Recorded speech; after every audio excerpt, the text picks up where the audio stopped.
Admiral Sarah Chen stood on the observation deck of Harmony Station, watching the sunset paint the artificial atmosphere in shades of gold and amber.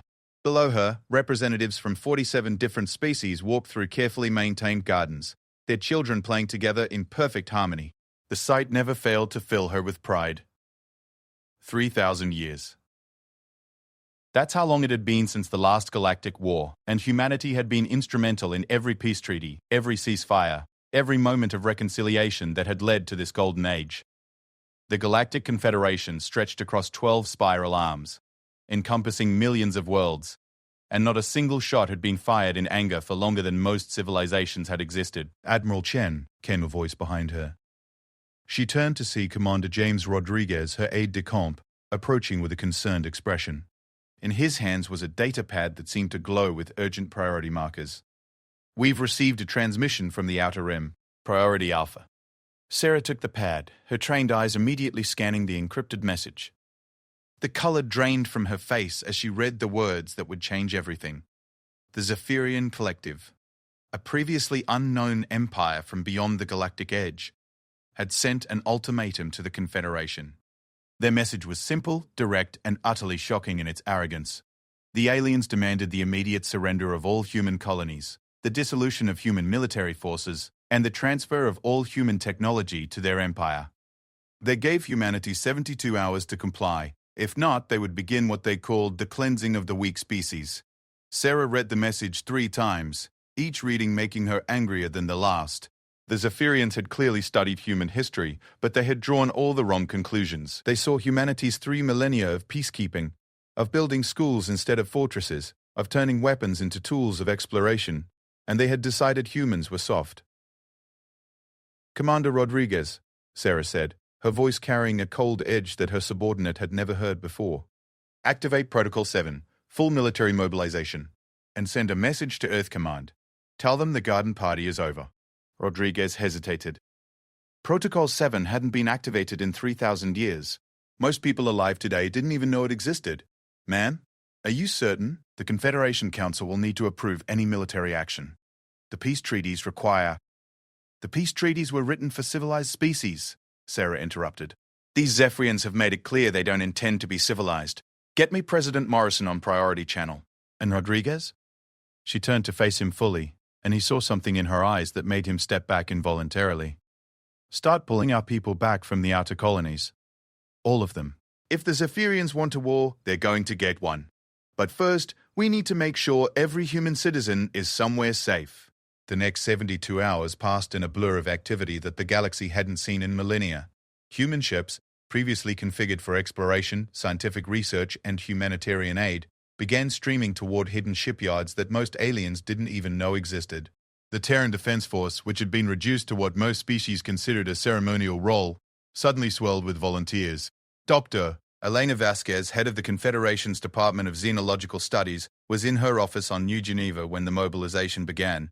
She had spent her entire career studying alien cultures, helping negotiate peace treaties, and facilitating cultural exchange programs. The idea of humanity going to war was almost incomprehensible to her. "Dr. Vasquez," her research assistant called out, "we're receiving data feeds from the automated probes near Zephyrian space. You need to see this." Elena pulled up the holographic display and felt her blood run cold. The Zephyrians weren't just threatening humanity. They were already attacking. Colony worlds that had refused to surrender were being bombarded from orbit. Cities that had stood for centuries were being reduced to ash and rubble. Worst of all, they weren't just targeting military installations. They were systematically destroying hospitals, schools, and refugee centers. The footage showed Zephyrian ground forces rounding up human civilians, forcing them into transport ships bound for unknown destinations. Children were being separated from their parents. Medical facilities were being burned while patients were still inside. The aliens weren't just waging war. They were committing genocide. Elena had studied hundreds of alien species throughout her career. She had seen cultures built on honor, others driven by logic, and some motivated by spiritual beliefs. But the Zephyrians were different. They seemed to take genuine pleasure in causing suffering. Their soldiers could be seen laughing as they destroyed monuments to peace and cooperation that had taken decades to build. On the bridge of the Starship Endurance, Captain Maria Santos watched the same feeds with her senior staff. Santos had commanded exploration vessels for 30 years, mapping new star systems and making first contact with previously unknown species. Her ship had never fired a weapon in anger, and her crew was trained in diplomacy, not warfare. "Captain," her tactical officer said quietly, "I'm reading massive energy signatures from the direction of human space. Whatever Protocol 7 is, it's happening fast." Santos nodded grimly. She had heard the rumors, of course. Every military officer had. Stories about hidden weapons caches, secret military installations, and contingency plans that dated back to humanity's earliest days in space. Most people assumed they were myths, leftovers from humanity's more violent past that had been abandoned in favor of peace and cooperation. But as she watched the tactical displays update in real time, Santos realized the stories had been true. Human ships were emerging from nebulae and asteroid fields where no ship should have been able to hide. Space stations that had been marked as decommissioned research facilities were suddenly showing massive energy outputs. Most shocking of all, ships that she had assumed were civilian transports were shedding their outer hulls like snakes shedding skin, revealing military vessels beneath. "My God," her science officer whispered, "how long have we been hiding all of this?" The answer, Santos realized, was 3,000 years. While the galaxy had celebrated humanity's transformation from a warlike species to peaceful diplomats, humans had been quietly preparing for the day when diplomacy would fail. They had built their weapons in secret, trained their soldiers in the shadows, and maintained their military readiness while publicly advocating for peace. The Zephyrians had made the same mistake that countless enemies throughout human history had made. They had assumed that because humans chose peace, they were incapable of war. They were about to learn the difference between being unable to fight and being unwilling to fight. Back on Harmony Station, Admiral Chen stood in the same spot where she had watched the sunset just days earlier. But now, instead of families playing in gardens, she could see human warships taking position around the station. Ships that hadn't been visible to alien sensors for 3 millennia were now decloaking, their true forms revealed for the first time in generations. The largest of these ships was the Indomitable, a dreadnought-class vessel that most aliens would have assumed was impossible to build. Its hull was covered in weapons systems that violated several peace treaties, and its reactor output was beyond what any known human technology should have been capable of producing. "Admiral," Commander Rodriguez reported, "we're receiving surrender offers from 17 different species. Apparently our reveal has caused quite a stir among the Confederation members." Chen wasn't surprised. For 3,000 years, humanity had been seen as the galaxy's peace-loving mediators. The other species had grown comfortable with the idea that humans were essentially harmless, more interested in building schools and hospitals than developing new weapons. The sudden revelation that humanity had been maintaining a secret military capability that dwarfed anything else in the galaxy had sent shockwaves through the Confederation. "Tell them we're not interested in conquering anyone," Chen replied. "We're still the same humans we were yesterday. We still believe in peace, cooperation, and diplomacy. But we also believe in protecting the innocent. The Zephyrians have declared war not just on humanity, but on everything we've built together. They want to destroy 3,000 years of peace and cooperation. We won't let that happen." As if to underscore her point, new reports began flowing in from the outer rim. The Zephyrians, emboldened by what they perceived as human weakness, had begun attacking non-human colonies as well. They were systematic in their brutality, targeting civilian populations and infrastructure while avoiding military installations. It was clear they wanted to break the spirit of their enemies before facing them in battle, but they had miscalculated badly. Instead of breaking the Confederation's resolve, their attacks had galvanized every species that valued peace and cooperation. Messages of support began flooding in from across the galaxy. Species that had been rivals for millennia were offering to fight alongside humanity. The Zephyrians hadn't just declared war on humans, they had declared war on civilization itself. Dr. Vasquez received a call from her brother Marcus, a colonial marine stationed on Kepler Prime. She hadn't spoken to him in months, and his voice carried a weight she had never heard before. "Elena," he said without preamble, "I need you to understand something. What's coming next, it's going to be hard to watch. Humans are about to do things that will shock the galaxy. But remember why we're doing it. Remember the children in those transport ships. Remember the hospitals they burned. Remember that sometimes the only way to preserve peace is to fight for it." Elena tried to respond, but Marcus had already ended the call. She sat in her office, surrounded by 3 decades of research on alien cultures and peaceful coexistence, and realized that her life's work was about to be put to the ultimate test. The next few months would determine whether the galaxy continued to be a place where different species could live together in harmony, or whether it would revert to the dark ages of constant warfare and mistrust. Outside her window, the first human battle fleet in 3,000 years was forming up for departure. The ships moved with a precision and coordination that spoke of endless drilling and preparation. These weren't hastily converted civilian vessels. They were purpose-built instruments of war that had been maintained in perfect condition for millennia. As she watched the fleet prepare for jump, Elena realized that humanity's greatest deception hadn't been hiding their military capability. It had been allowing the galaxy to believe that choosing peace meant forgetting how to wage war. The Zephyrians were about to discover that humanity had never forgotten. They had simply been hoping never to remember. The Zephyrian High Command had expected many things when they declared war on humanity. They had anticipated desperate pleas for mercy, frantic attempts at negotiation, or perhaps the kind of disorganized resistance that primitive species typically mounted when faced with superior force. What they had not expected was silence. For 6 days after their ultimatum expired, the humans had said nothing. Their colonies had gone dark one by one, not through destruction, but through evacuation. When Zephyrian forces arrived at human settlements, they found empty cities with lights still burning and meals half-finished on tables, as if the entire population had simply vanished into thin air. Supreme Commander Vexar stood before the tactical display in his flagship, the World Ender, growing increasingly frustrated. His species had conquered 47 star systems in the past century, and they had done so through a combination of overwhelming force and psychological warfare. The key was always to break the enemy's will to fight before committing to a full military engagement. "Status report," Vexar demanded, his 4 eyes fixed on the holographic representation of human space. "Sir," his tactical officer replied nervously, "we have successfully occupied 37 human colony worlds. However, our forces report that the colonies appear to have been deliberately abandoned. Infrastructure is intact, but there are no prisoners, no resources to claim, and no resistance to break." Vexhar's mandibles clicked in annoyance. In their previous conquests, the Zephyrians had always found populations to enslave, leaders to execute publicly, and symbols of the conquered culture to destroy. The psychological impact of these actions was often more effective than military force in crushing resistance movements before they could form. "What about their military response?" he asked. "Surely they must have some kind of defense force." "That's the strange part, sir. Our long-range sensors detected massive fleet movements throughout human space immediately after our ultimatum expired. Hundreds of ships, possibly thousands, moving in coordinated patterns. But then they all disappeared." Vexar turned all 4 of his eyes toward his subordinate. "Disappeared? Ships don't just disappear. Our sensor readings suggest they may have some kind of advanced cloaking technology, or perhaps they've retreated to the galactic core where our sensors can't reach. We've detected no signs of human military presence in any of the systems we've occupied. This was not how conquests were supposed to proceed." The Zephyrians had studied human history extensively through intercepted Confederation databases. They knew that humans had once been a warlike species, but that was 3,000 years ago.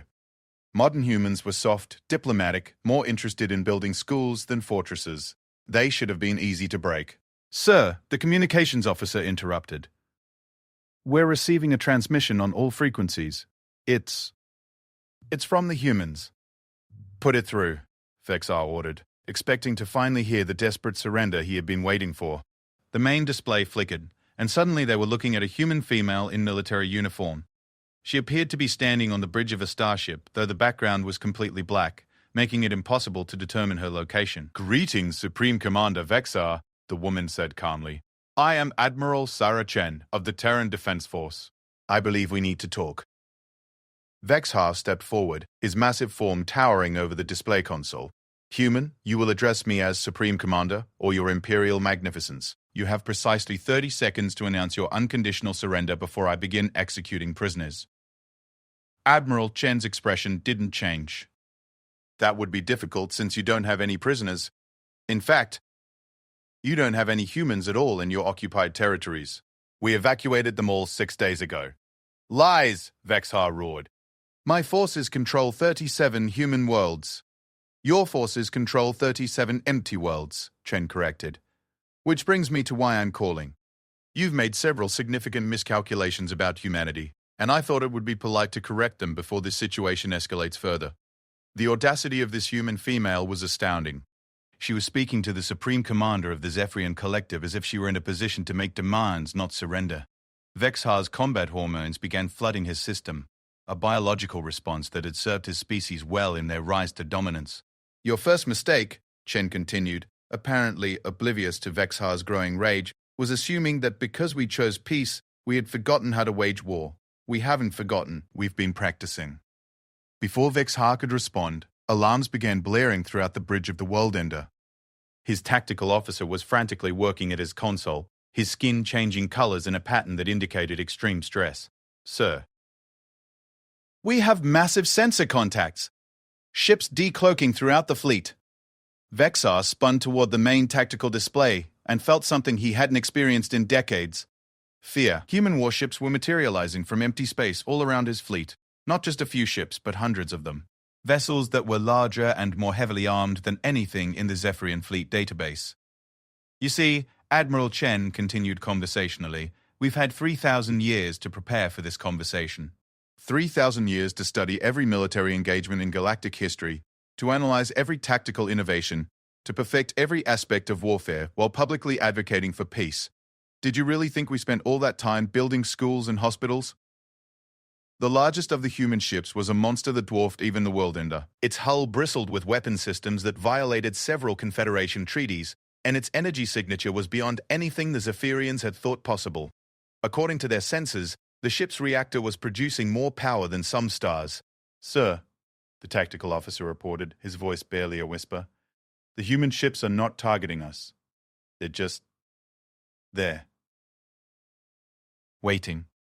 Admiral Chen smiled, and somehow that expression was more terrifying than any weapon. We're not going to start shooting, Commander Vexhar.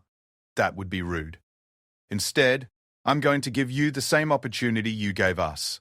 72 hours to withdraw all Zephyrian forces from Confederation space and return to your own territory. If you comply, this ends here.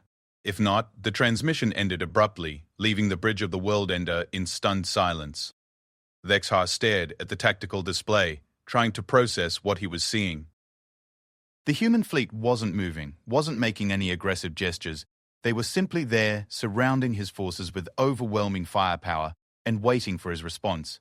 Sir, his communications officer said hesitantly, we're receiving similar transmissions from all Zephyrian fleets throughout the occupied territories. Human ships are appearing everywhere, always in overwhelming numbers, always offering the same deal. Vexhar's mind raced. This was impossible. The Zephyrians had the most advanced military in known space. They had conquered dozens of systems using superior technology and tactics. How had a species of peaceful diplomats managed to build a fleet that made his own forces look primitive by comparison? Analysis, he barked at his science officer. How many ships are we facing? The science officer worked frantically at his console before responding. Sir, based on sensor readings from all our fleets, the humans appear to have deployed approximately 2,000 capital ships, 15,000 support vessels, and an unknown number of smaller craft. The total tonnage exceeds our entire military by a factor of 10. The bridge fell silent. Even the Zephyrians, who prided themselves on their military might, couldn't comprehend numbers like that. It would take centuries to build such a fleet, and the resources required would bankrupt most civilizations. Sir, the tactical officer added quietly, there's something else. Our databases show no record of these ship designs. It's as if they built an entirely new fleet using technology we'd never seen before. Vexhar felt his worldview crumbling around him. Everything the Zephyrians thought they knew about humanity was wrong. These weren't the peaceful, naive diplomats they'd expected to crush with minimal effort. These were warriors who had been preparing for war while pretending to advocate for peace. But the Supreme Commander hadn't risen to his position by backing down from challenges. If the humans wanted a fight, he would give them one. The Zephyrian military had never been defeated, and he wasn't about to let that change now. All ships, he commanded, prepare for battle. Target the largest human vessel and prepare to fire on my command. His weapons officer hesitated. Sir, are you certain? They're offering us terms. Perhaps we should consider... I said prepare to fire, Vexhar roared. The Zephyrian collective does not retreat from inferior species. But even as he gave the order, Vexhar couldn't shake the feeling that he was making a terrible mistake. The human admiral's confidence, the way she had spoken to him as if she held all the advantages, the sheer overwhelming presence of the human fleet, it all suggested that humanity had been holding back far more than anyone had realized. Throughout the Zephyrian fleet, weapon systems came online, and targeting computers locked onto human ships. In response, the human vessels made no aggressive moves. They simply waited, as if they were completely unconcerned about the threat being directed at them. On the bridge of the human dreadnought Indomitable, Admiral Chen watched the Zephyrian preparations with something approaching pity. She had hoped they would accept the offer to withdraw. 3,000 years of peace had given her no taste for unnecessary bloodshed. But she had also spent those same 3,000 years studying military history, and she knew how this would end. "Admiral," her tactical officer reported, "Zephyrian fleet is powering weapons." "All ships report ready for combat."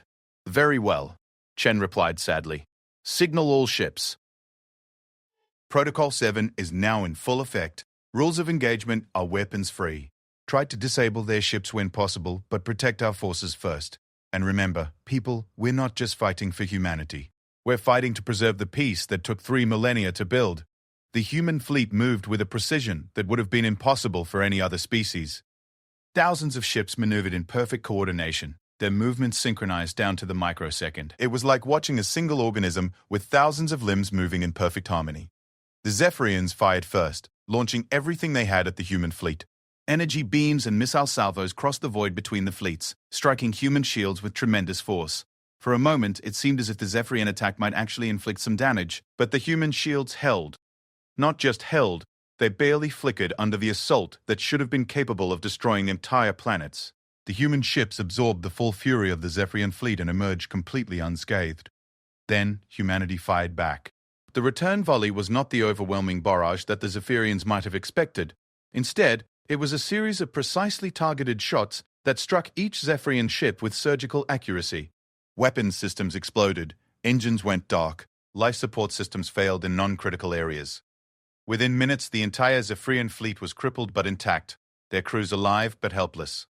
It was the kind of precision that required not just superior technology, but perfect intelligence about enemy ship designs and complete confidence in one's own abilities.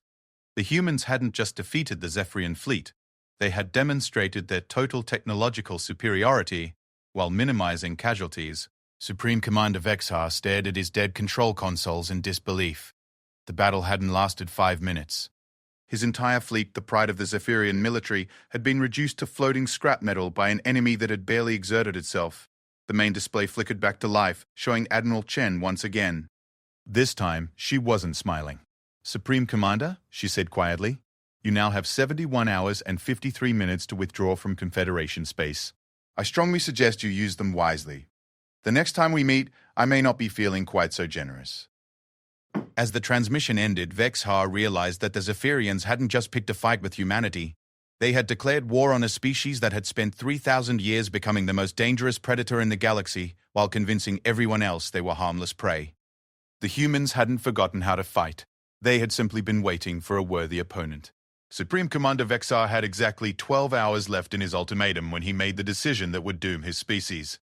Rather than withdraw from Confederation space as the humans had demanded, he chose to send a message that he thought would demonstrate Zephyrian resolve and break human morale in one decisive stroke. The message arrived at Harmony Station through quantum relay, carrying footage that made Admiral Chen's hands shake with rage.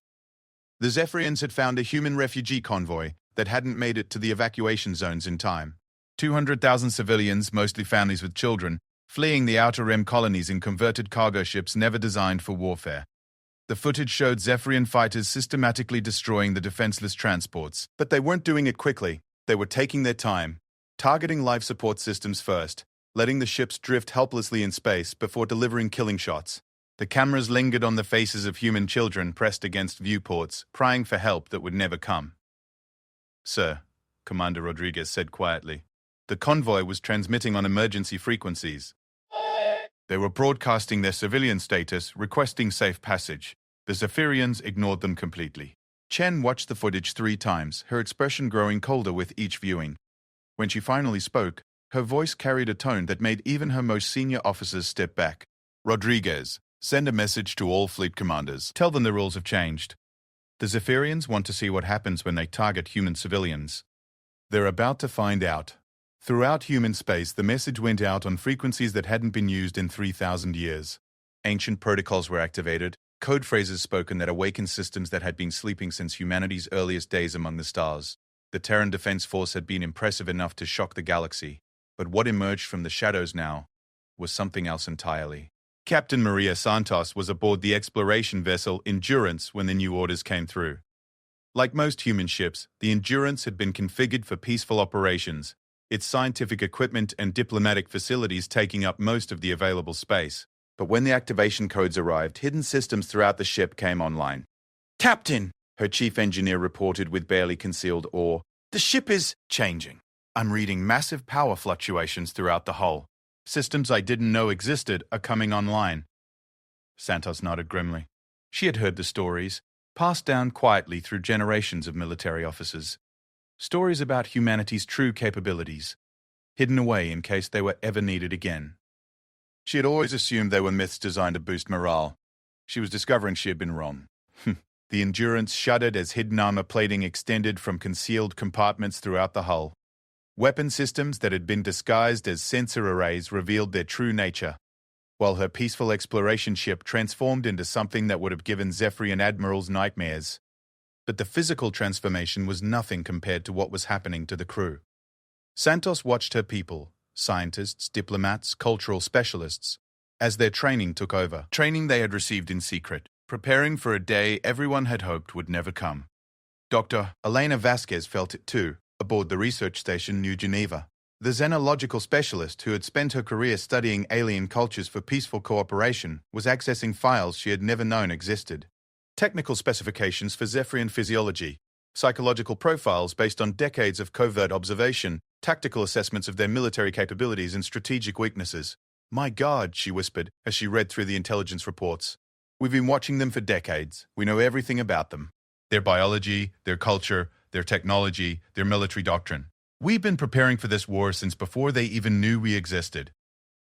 The scope of humanity's deception was staggering. While publicly advocating for peace and cooperation, human intelligence services had been quietly cataloging every potential threat in the galaxy. They had agents embedded in dozens of civilizations, monitoring technological developments, studying military capabilities, and preparing detailed battle plans for conflicts that might never occur. The Zephyrians had thought they were attacking a peaceful species with no military experience. In reality, they were facing an enemy that knew more about Zephyrian military capabilities than most Zephyrian officers did. On the bridge of his crippled flagship, Supreme Commander Vexar was beginning to understand the magnitude of his error. His communications officer had managed to restore partial functionality to their long-range sensors, and what they were detecting throughout Zephyrian space was impossible to believe. "Sir," the officer reported with trembling voice, "we're detecting human fleet movements in 17 different Zephyrian systems. Not just border systems, they're operating deep in our core territory. How did they get past our defenses?" Vexar studied the tactical displays with growing horror. Human ships were appearing throughout the Zephyrian Empire, not in the overwhelming numbers they had deployed at the border, but in smaller task forces that seemed to know exactly where to strike for maximum effect. They were targeting communication relays, supply depots, and command centers with precision that suggested perfect intelligence about Zephyrian infrastructure. "Sir, we're receiving reports from the homeworld. Human ships have appeared in orbit around Zephyr Prime. They're not attacking, just waiting." Like they're making a statement. The statement was clear enough. Humanity could strike at the heart of the Zephyrian Empire anytime they chose. The fact that they weren't doing so yet was a form of psychological warfare more effective than any direct attack. But it was the message that accompanied the fleet movements that truly shook Vexar to his core. It arrived on his personal communication channel, somehow bypassing all of his ship's security systems as if they didn't exist. Admiral Chen appeared on his screen again, but this time she wasn't on a starship bridge. She was standing in what appeared to be a command center deep underground, surrounded by holographic displays showing real-time intelligence about Zephyrian military positions throughout their empire. "Supreme Commander," she began, "your time is up. You had 72 hours to withdraw from Confederation space. Instead, you chose to murder 200,000 civilians, including children who had never hurt anyone. That was a mistake." Behind her, Vexar could see tactical displays showing Zephyrian fleet positions, supply routes, and communication networks. The level of detail was impossible. It would have taken decades of intelligence gathering to compile information like that. "You want to know how we know so much about your empire?" Chen continued, as if reading his thoughts. "We've been watching you since you first achieved interstellar flight. Every ship you've built, every world you've conquered, every tactical doctrine you've developed, we've been studying it all. You thought you were the predators in this galaxy. You were wrong. The displays behind Chen shifted, showing Zephyrian military installations throughout their empire. As Vexar watched in horror, human ships appeared at each location simultaneously, not attacking, but demonstrating that they could attack any target at any time they chose. Here's what's going to happen, Chen said calmly. You're going to recall every Zephyrian ship from Confederation space immediately. You're going to return every prisoner you've taken, along with compensation for the civilians you murdered. And you're going to do it within the next 24 hours. Vexar found his voice at last. And if we refuse? Chen's smile was colder than a vacuum of space. Then you'll discover why it took humanity 3,000 years to achieve peace. It wasn't because we forgot how to wage war, Supreme Commander. It was because we became so good at it that we scared ourselves. The transmission ended, leaving Vexar alone with the horrifying realization that his species had picked a fight with an enemy that had been preparing for this exact scenario for longer than the Zephyrian collective had existed. Throughout Zephyrian space, the demonstration continued. Human ships appeared at every major military installation, every government center, every population hub. They didn't attack, didn't even power their weapons. They simply appeared, waited long enough to be noticed, and then vanished again. The message was unmistakable. Humanity could strike anywhere, at any time, and there was nothing the Zephyrians could do to stop them. But the psychological warfare was just the beginning. Dr. Vasquez, working from her research station, began broadcasting on frequencies used by Zephyrian military communications. Her message was simple and devastating in its effectiveness. Attention, soldiers of the Zephyrian Collective. Her voice carried across their communication networks. This is Dr. P.I. Eleanor Vasquez of the Human Confederation. I am a xenological specialist, and I have spent my career studying your culture. I know that many of you joined your military not out of loyalty to your leaders, but because you believed you were protecting your families and your way of life. The broadcast continued across every Zephyrian frequency, impossible to jam or block. Your leaders have told you that humans are weak, that we are easy prey. They have lied to you. We are not your enemies, but we will not allow you to murder innocent civilians. Look around you. Look at what we have accomplished in 72 hours. Ask yourself, if we can do this, what else might we be capable of? The broadcast was having exactly the effect Dr. Vasquez had intended. Throughout the Zephyrian military, soldiers were questioning orders they had previously followed without hesitation. Morale was crumbling as the reality of their situation became clear. Captain Santos, now commanding what had revealed itself to be a heavy cruiser rather than an exploration vessel, was part of a task force operating deep in Zephyrian territory. Their mission was simple: demonstrate human capabilities without inflicting unnecessary casualties. Captain, her tactical officer reported, we have visual on the Zephyrian supply depot. It's exactly where intelligence said it would be, defended exactly as predicted. Santos nodded. The intelligence was always perfect because humanity had been watching the Zephyrians for decades. Every ship movement, every construction project, every change in tactical doctrine had been catalogued and analyzed by human observers who didn't officially exist. Execute the plan, she ordered. Precision strikes only. Disable their defensive systems and destroy their military supplies, but avoid casualties whenever possible. We're here to send a message, not commit genocide. The attack was over in minutes. Human weapons, fired with surgical precision, eliminated the depot's ability to defend itself or supply Zephyrian military operations. But the facility's crew was left alive and unharmed, free to report what they had witnessed to their superiors. Similar attacks were occurring throughout Zephyrian space. Every military installation that wasn't directly protecting civilian populations found itself crippled but not destroyed. The message was consistent.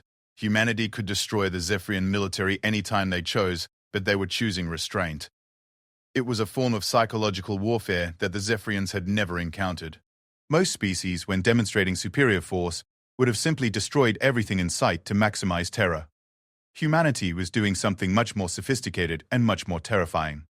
They were demonstrating perfect control. Supreme Commander Vexar received reports from throughout his empire, each one more demoralizing than the last. His military was being systematically neutralized by an enemy that seemed to know their every weakness. Worse still, the humans were doing it without committing the kind of atrocities that might have unified his people in resistance. Sir, his aide reported quietly, we're receiving communications from regional commanders throughout the Empire. They're requesting permission to surrender. Vexar felt something die inside him. The Zephyrian military had never surrendered to anyone. They had built their empire through conquest and maintained it through fear. The idea that his own officers would even consider surrender was almost incomprehensible, but as he looked at the tactical displays showing human forces operating throughout his empire with complete impunity, Vexar began to understand a truth that would haunt him for the rest of his life. The Zephyrians had never been the predators they thought they were. They had simply been lucky enough never to encounter real predators before. Humanity had spent 3,000 years perfecting the art of war while publicly advocating for peace. They hadn't forgotten how to hunt. They had simply been waiting for something worth hunting. Now they had found it. The 24-hour deadline came and went without a Zephyrian response. Supreme Commander Vexar sat in his command chair, staring at communications that would have ended the war but which his pride would not let him send. Around him, his bridge crew waited in tense silence, knowing that their commander's stubbornness was about to cost their species dearly. Admiral Chen had expected this outcome. 3,000 years of studying military history had taught her that species capable of committing genocide rarely possessed the wisdom to recognize when they were beaten. The Zephyrians would have to learn the hard way. All ships, she broadcast across the human fleet, Operation Shepherd is now in effect. Protect the innocent, neutralize the threat, but remember who we are. We are not the Zephyrians. We do not target civilians, we do not commit atrocities, and we do not forget that our goal is peace, not conquest. What followed was unlike any military campaign in galactic history. The humans didn't simply attack. They dissected the Zephyrian Empire with surgical precision, removing its ability to wage war while leaving its civilian population largely untouched. Captain Santos received her orders while her task force was positioned near a major Zephyrian industrial world. The planet below manufactured weapons and military equipment for the Zephyrian fleet, but it also housed 40 million civilian workers and their families. Our mission, Santos explained to her senior staff, is to eliminate this world's military-industrial capacity without harming the civilian population. Intelligence indicates that all military production is concentrated in 12 automated facilities in the northern continent. Civilian population centers are located on the southern continents and islands. Her tactical officers studied the mission parameters with professional admiration. Captain, the precision required for this operation is incredible. We'll need to disable each facility's power grid, destroy the manufacturing equipment, and eliminate stockpiled weapons, while ensuring that no fragments or explosive debris reaches the civilian areas. The margin for error is essentially zero. Santos nodded. That's why we've spent 3,000 years preparing for this. Execute the plan. The attack was a masterpiece of controlled destruction. Human weapons, guided by artificial intelligence systems that had been modeling this exact scenario for decades, struck with impossible accuracy. Industrial facilities exploded in carefully contained bursts that sent no debris beyond predetermined safety zones. Power grids failed in precisely the right sequence to shut down military production without affecting civilian infrastructure. Within 6 hours, the planet's entire military-industrial capacity had been eliminated, while its civilian population continued their daily lives largely unaware of what had happened. Similar operations were taking place throughout Zephyrian space. Military shipyards found their construction bays melted into slag, while their worker housing remained untouched. Weapons depots exploded in spectacular displays that harmed no one, but made it clear that the Zephyrians no longer had the means to continue fighting. But humanity's most devastating weapon wasn't their advanced technology or their superior tactics. It was their intelligence network. Doctor. Elena Vasquez sat in her research station surrounded by holographic displays showing real-time data about Zephyrian society. What she was seeing went far beyond simple military intelligence. Humanity had been studying Zephyrian culture, psychology, and social structure for decades, and they understood exactly how to break the Empire's will to fight. The key, she explained to Admiral Chen during a secure communication, is their hierarchical social structure. Zephyrian society is built on the concept of absolute obedience to superior authority. Individual Zephyrians rarely make decisions without consulting their superiors, which creates a rigid chain of command that's extremely vulnerable to disruption. Chen studied the data flowing across her screens. What are you proposing, Doctor? We target their command structure specifically. Not to kill them, but to isolate them. Cut the communication links between different levels of authority. Create situations where lower-level commanders have to make decisions without guidance from above. Their entire social system will begin to break down. The plan was implemented with typical human precision. Communication relays throughout the Zephyrian Empire began failing in patterns that appeared random but were actually carefully calculated. Regional commanders found themselves unable to contact central authority. Local garrison commanders couldn't reach their regional headquarters. Ships in deep space discovered that their quantum communication arrays had mysteriously malfunctioned. The psychological effect was devastating. Zephyrian society had evolved to depend on rigid hierarchy and clear chains of command. When those chains were broken, individual Zephyrians became paralyzed by their inability to act without orders from superiors who could no longer be contacted. Lieutenant Commander Kekstar was a typical example. A mid-level officer commanding a patrol group in a border system, he had spent his entire career following orders without question. When human ships appeared in his sector and his communication array mysteriously failed, he found himself facing decisions he had never been trained to make. The humans had sent him a simple message: withdraw from the system within 12 hours or face the consequences. But Kekstar couldn't contact his superiors for instructions. He couldn't even contact other Zephyrian forces to coordinate a response. He was completely alone with a decision that could affect the lives of everyone under his command. For 8 hours, Kekstar agonized over his choices. His training said to fight, but his eyes showed him the overwhelming human force surrounding his small patrol. His instincts told him to retreat, but his culture demanded that he never show weakness to an enemy. In the end, faced with a decision his society had never prepared him to make, Kekstar chose survival over honor. His patrol group jumped out of the system, abandoning their positions without firing a shot. The same scenario was playing out throughout the Zephyrian Empire. Commanders who had never been forced to think for themselves were making individual decisions to avoid combat with an enemy that seemed to know their every move. The rigid military structure that had been the Empire's greatest strength was becoming its fatal weakness. But humanity's most psychologically devastating weapon was yet to be revealed. Dr. Vasquez, working with a team of xenopsychologists, had identified a crucial aspect of Zephyrian culture that could be used against them. They're not actually a militaristic species, she explained to the assembled fleet commanders during a strategy briefing. Their empire was built through conquest, but their core psychology is actually quite similar to humanity's. They formed their military society as a response to threats from other species early in their development. Deep down, most Zephyrians would prefer peace if they believed it was possible. Admiral Chen frowned. Are you suggesting they're not our enemies? I'm suggesting their leaders have convinced them that they have to be warriors to survive. If we can show them an alternative, many of them will choose it. The key is reaching the general population directly, bypassing their government's propaganda.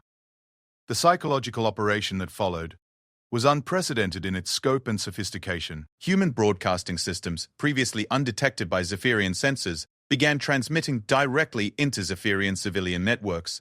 But these weren't propaganda broadcasts or threats. They were something much more powerful: the truth. Zephyrian civilians, most of whom had supported the war because they believed human resistance would be brief and decisive, began seeing footage of their military's actual performance. They watched their supposedly invincible fleets being crippled without inflicting any damage on human forces. They saw their industrial infrastructure being systematically dismantled by an enemy that somehow knew exactly where everything was located. Most devastating of all, they saw how human forces treated Zephyrian prisoners and civilians. Instead of the brutal conquest they had been told to expect if they lost the war, they witnessed human soldiers providing medical aid to wounded Zephyrians, protecting civilian evacuation ships, and even rebuilding infrastructure that had been damaged in the fighting. The contrast with their own military's treatment of human civilians was stark and impossible to ignore. Footage of the murdered refugee convoy played alongside scenes of human medics treating Zephyrian wounded, creating a cognitive dissonance that shattered the narrative their government had been feeding them. On the Zephyrian homeworld, civilian protests began erupting in major population centers. Citizens who had supported the war began demanding explanations from their leaders. How had their military been so wrong about human capabilities? Why had they been told humans were weak when the evidence showed the opposite? Most importantly, why were they fighting a war they couldn't possibly win? Supreme Commander Vexhar watched his empire crumbling from within and finally understood the true scope of humanity's strategy. They weren't just fighting a military campaign. They were dismantling Zephyrian society itself, using their own culture and psychology against them. Sir, his aide reported, we're receiving surrender requests from commanders throughout the Empire. Entire fleet groups are requesting permission to stand down. The 7th Fleet has already surrendered to human forces without authorization. Vexhar slumped in his command chair. His species had thought they were conquering a weak opponent, but they had instead provoked an enemy that understood warfare on levels they couldn't even comprehend. Humanity wasn't just militarily superior. They had achieved a form of conflict that transcended simple violence. Sir, his communications officer added, we're receiving a priority message from the Civilian Council. They're demanding we end the war immediately. The civilian council had never challenged military authority before. The fact that they were doing so now showed how completely human psychological warfare had undermined the foundations of Zephyrian society. But Vexhar's pride wouldn't let him surrender, even as his empire collapsed around him. He had built his entire identity around being an unstoppable military leader. Admitting defeat would mean admitting that everything he believed about himself and his species was wrong. "Prepare the final protocol," he ordered quietly. His bridge crew exchanged worried glances. The final protocol was designed for situations where the Zephyrian Empire faced complete extinction. It called for the deployment of weapons that would destroy entire star systems, including their own, rather than accept surrender. "Sir," his tactical officer protested, "the final protocol requires authorization from the civilian government. They'll never approve it with their current attitude." "Then we'll proceed without their approval," Vexhar replied. "If the Zephyrian Empire cannot survive, then neither should anyone else." His aide stepped forward. "Sir, you're talking about genocide on a scale that would make us the greatest monsters in galactic history. Billions of innocent lives. Execute the order." Vexhar roared, his sanity finally cracking under the pressure of complete military failure. But as his crew reluctantly began preparing the final protocol, none of them noticed the small human monitoring device that had been attached to their ship's hull since the first day of the war. Humanity's intelligence network was more pervasive than any Zephyrian had imagined, and they were about to discover just how thoroughly they had been infiltrated. Admiral Chen received the intelligence about Vexhar's final protocol within minutes of the order being given. Her expression hardened as she realized that the Zephyrian commander was willing to commit universal genocide rather than accept defeat. "So much for the reasonable approach," she muttered. "All ships prepare for Operation Endgame. If Vexhar wants to see what happens when humanity stops holding back, he's about to get his wish." The war was about to enter its final phase, and the Zephyrians were going to learn why humanity had spent 3,000 years being afraid of themselves. The moment Supreme Commander Vexhar initiated the final protocol, every human ship in the galaxy received the same message simultaneously. Not through normal communication channels, but through quantum entanglement networks that had been embedded in human technology for 3 millennia. The message was simple and terrifying in its implications. All restrictions were lifted. Admiral Chen stood on the bridge of the Indomitable as her ship's true capabilities came online for the first time in recorded history. Around her, officers who had spent their careers maintaining the illusion of human weakness watched displays that showed what their species was truly capable of. "Admiral," her science officer reported with barely concealed awe, "all stealth protocols are offline. We're broadcasting our full sensor signature across all spectrums." The effect was immediate and profound. Throughout the galaxy, alien sensors that had been detecting moderate human fleet movements suddenly registered energy signatures that defied belief. Ships that had appeared to be simple cruisers revealed themselves to be dreadnoughts with firepower equivalent to entire fleets. Space stations that had masqueraded as research facilities showed reactor outputs that rivaled small stars. But the most shocking revelation was the sheer number of human military assets that had been hidden throughout the galaxy. What the aliens had assumed was humanity's entire fleet turned out to be less than 1% of their actual military capability. On the Zephyrian homeworld, civilian leaders who had been demanding an end to the war watched their tactical displays with growing horror. The human fleet they had been told was impossibly large suddenly appeared microscopic compared to what was now revealing itself. "How many ships do they have?" whispered Chancellor Mortak, the civilian leader who had been pressing for surrender. "According to our sensors," the military liaison replied in a broken voice, "approximately 200,000 capital ships, with support vessels numbering in the millions. The total fleet tonnage exceeds our entire civilization's industrial output by a factor of several thousand." The numbers were beyond comprehension.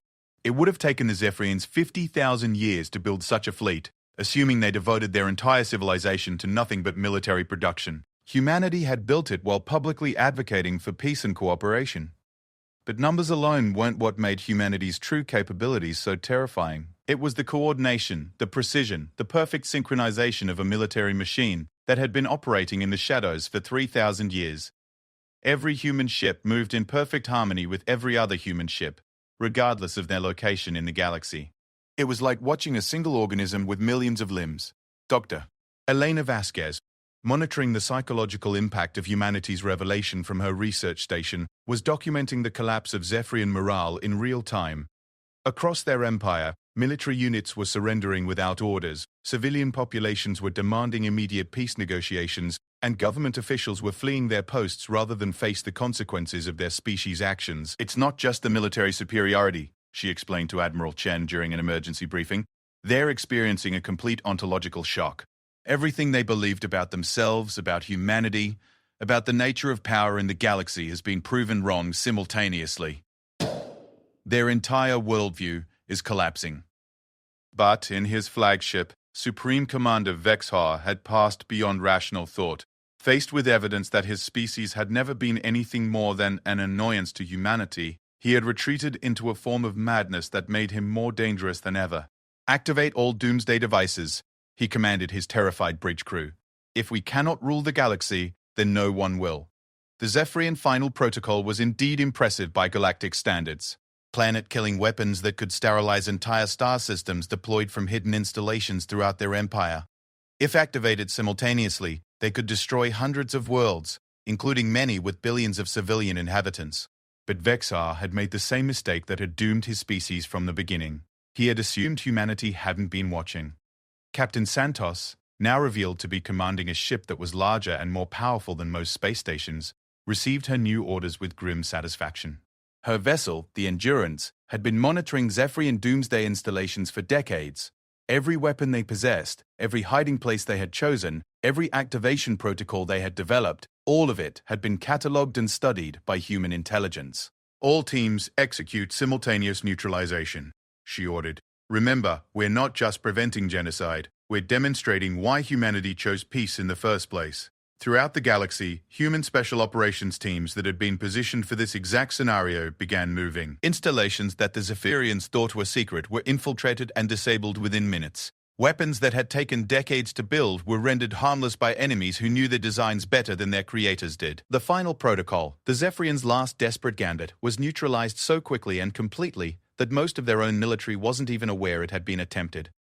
Supreme Commander Vexhar watched his tactical displays go dark one by one as his ultimate weapons were eliminated. The realization that humanity had been watching and preparing for even this contingency finally broke what remained of his sanity. "How?" he whispered to himself. "How long have they been watching us?" The answer came from an unexpected source. The main display on his bridge activated without authorization, showing a figure that Vexhar had never seen before.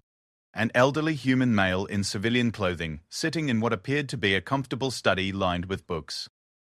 "Since the beginning," the man said calmly. "We've been watching you since your species first achieved interstellar flight.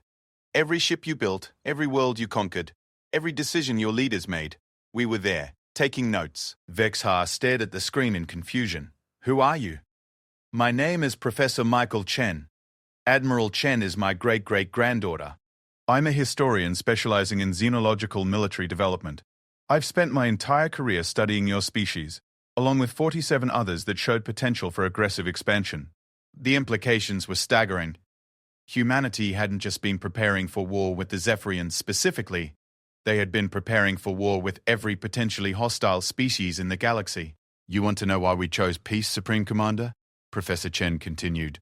"It wasn't because we were weak or naive, it was because we realized what we were capable of. 3,000 years ago, we looked at our own history and decided that a species capable of the things we had done should probably try very hard not to do them again." On the display behind Professor Chen, historical footage began playing. Images of human warfare from their pre-spaceflight era. Nuclear weapons that could destroy cities, biological weapons that could eliminate entire populations, conflicts that had consumed entire continents.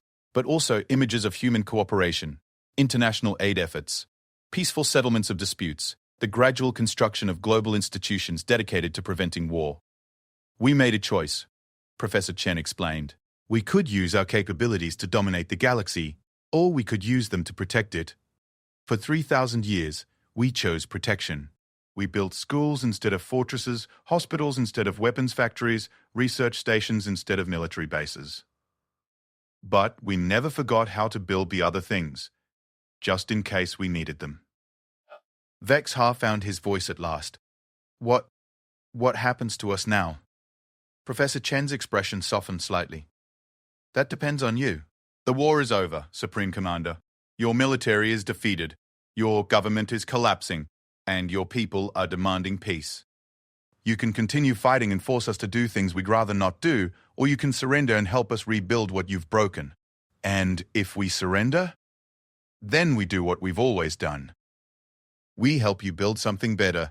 Schools, hospitals, infrastructure, democratic institutions. The same things we've been building throughout the galaxy for 3 millennia. The same things we would have helped you build if you had asked instead of attacking. The offer was so unexpected that Vexhar couldn't immediately process it after everything that had happened. After all the death and destruction his species had caused, the humans were offering to help them build a better society. You would do that? He asked incredulously. After what we did to your civilians? Professor Chen's expression hardened. Make no mistake, Supreme Commander. There will be justice for the crimes your species has committed. Those responsible for ordering attacks on civilians will face trial and punishment. But we won't punish an entire species for the actions of its leaders. That's not who we are. Throughout the Zephyrian Empire, the message was being broadcast on every frequency, translated into every regional dialect. Humans weren't offering conquest or revenge. They were offering redemption.